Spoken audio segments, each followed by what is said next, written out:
Assalamualaikum warahmatullahi wabarakatuh. Halo anak-anak hebat semua. Kali ini kita akan belajar mata pelajaran IPA mengenai pentingnya pelestarian makhluk hidup di lingkungan. Untuk itu, mari kita simak bersama-sama. Pentingnya pelestarian makhluk hidup di lingkungan sekitar. Pelestarian makhluk hidup seperti hewan dan tumbuhan mempunyai banyak manfaat bagi manusia.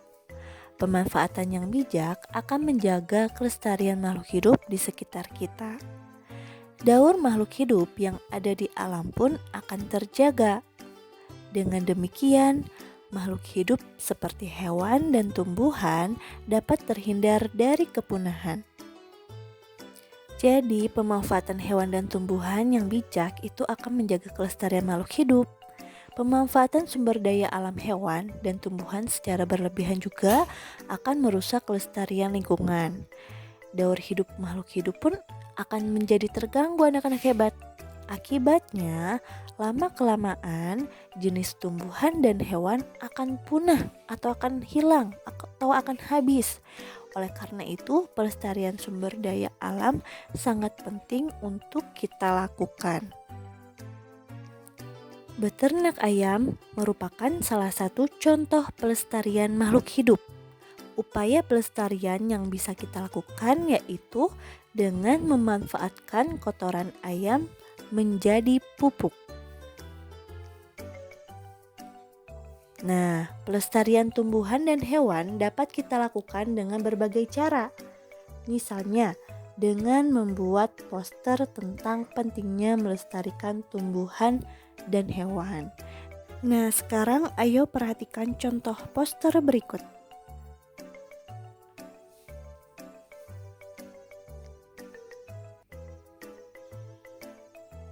Ayo perhatikan juga contoh poster lainnya. Di sana ada contoh poster pentingnya pelestarian tumbuhan, kemudian poster pentingnya pelestarian hewan.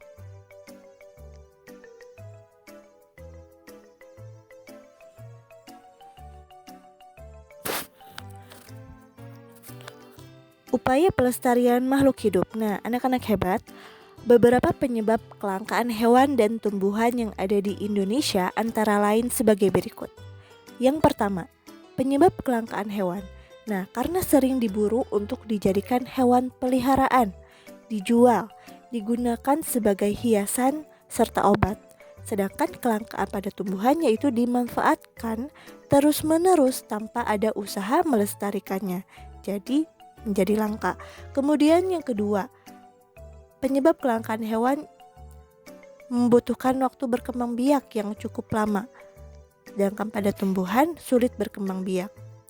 Yang ketiga, penyebab kelangkaan hewan habitat dirusak oleh manusia, misalnya dibakar. Sedangkan pada tumbuhan itu terkena hama.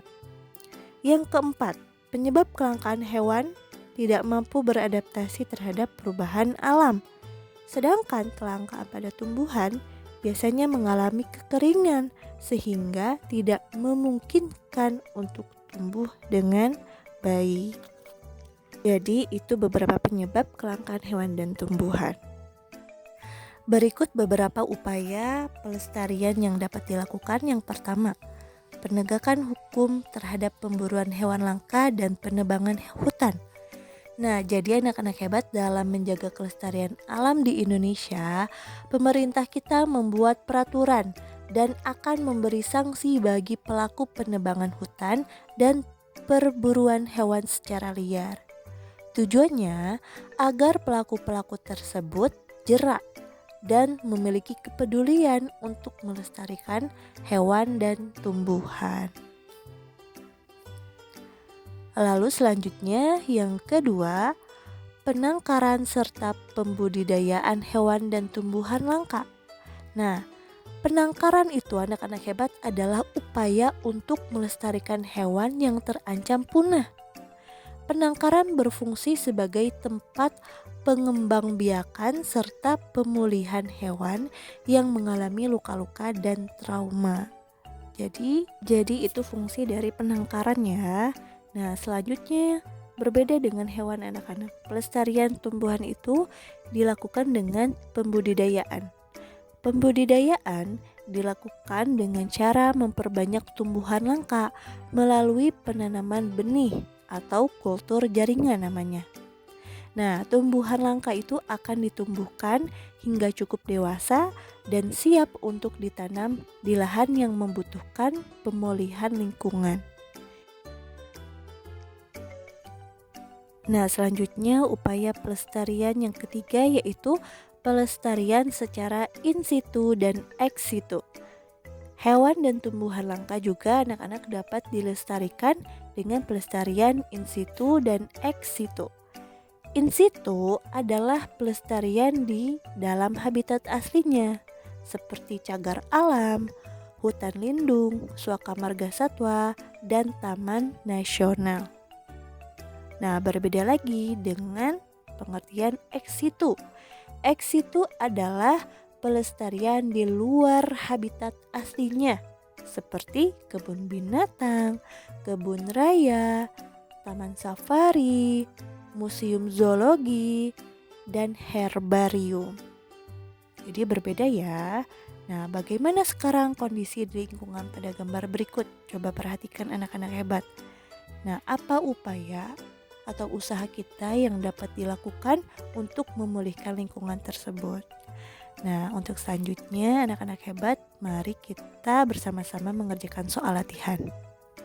Demikian penjelasan materi hari ini yang Bu Restu dapat sampaikan. Terima kasih. Wassalamualaikum warahmatullahi wabarakatuh.